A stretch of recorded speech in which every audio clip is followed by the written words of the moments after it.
Hi everyone, I'm Donna Stellhorn, your practical astrologer, and today we are talking about the lunar eclipse. It's on March 13 or March 14, depending on the time zone you are, so it's around midnight. And in this chart, the sun makes a conjunction with Saturn. Additionally, Mercury is going to go retrograde on March 14 or March 15, depending on your time zone. Again, it's around midnight.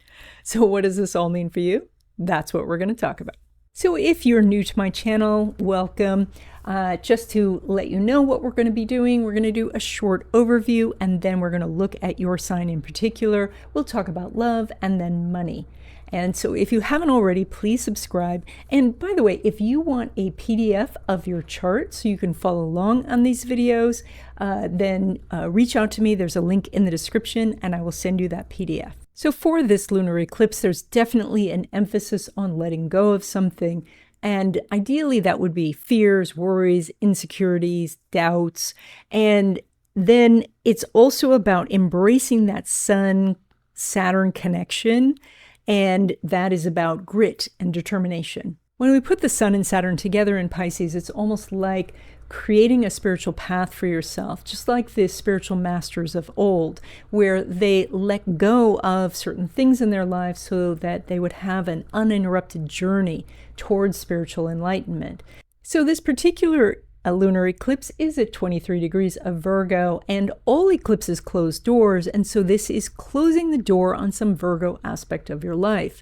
Now, it's usually that you wished for this, that you were hoping that some part of your life would change, and now the universe is fulfilling that request, even though this may not feel like the timing is right, or that you have it in the budget, or that it is unfolding like you envisioned. Now, this full moon / eclipse is opposite the Sun and Saturn.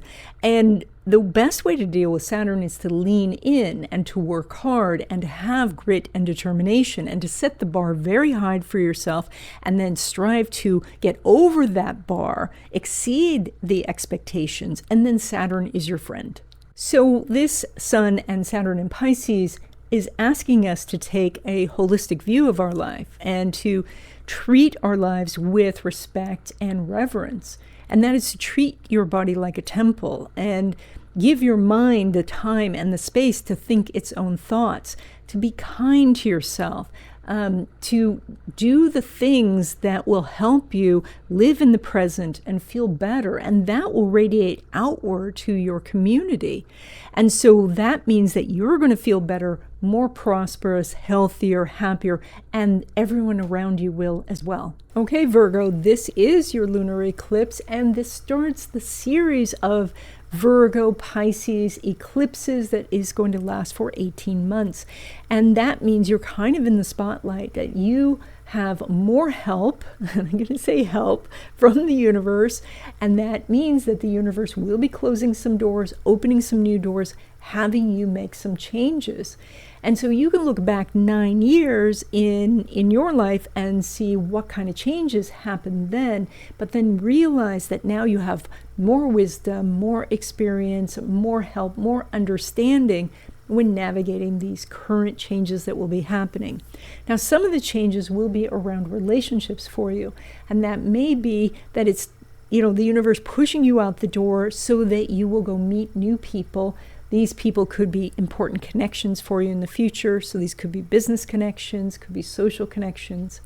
This is also about taking a look at your existing relationships and seeing if these are still beneficial for both of you, and either renegotiating if it's not, or moving on. Virgo, your real gift is taking any sort of system and making it better.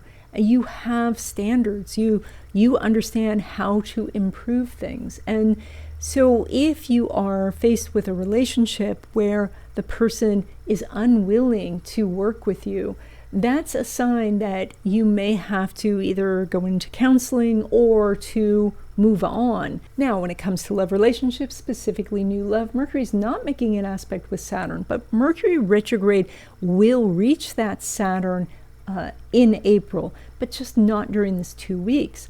Now, that said, you do have this whole eclipse hitting relationship houses.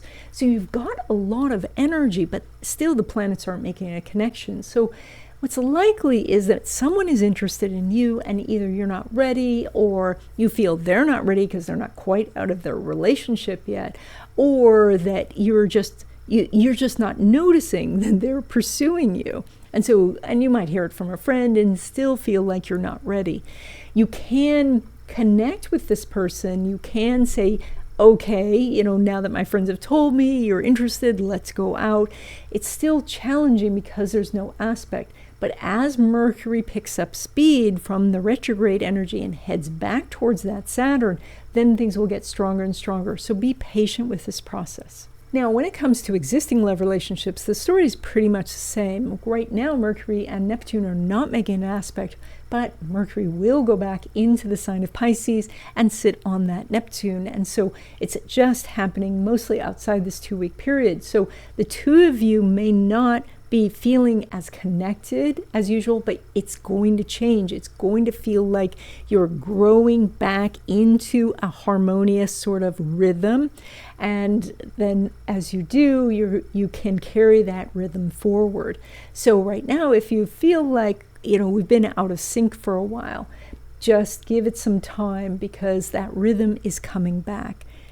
And by the way, if you would like to know what is happening for you and your relationship or anything in your life over 2025 and 2026, I do readings. There's a link in the description. Now, when it comes to your money, you pull money from Venus, which is retrograde and in a money house. And so this indicates that it's time to review your finances.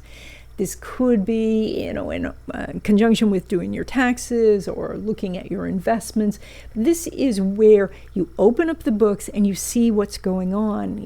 If the things you're doing are truly profitable, if it makes financial sense to continue going forward or to make some adjustments. When it comes to money from business or from investments, Venus is not making an aspect with Mars, but Venus is in Aries, which is ruled by Mars, so you have a hidden connection. So it is possible to make more money over this next 2 weeks.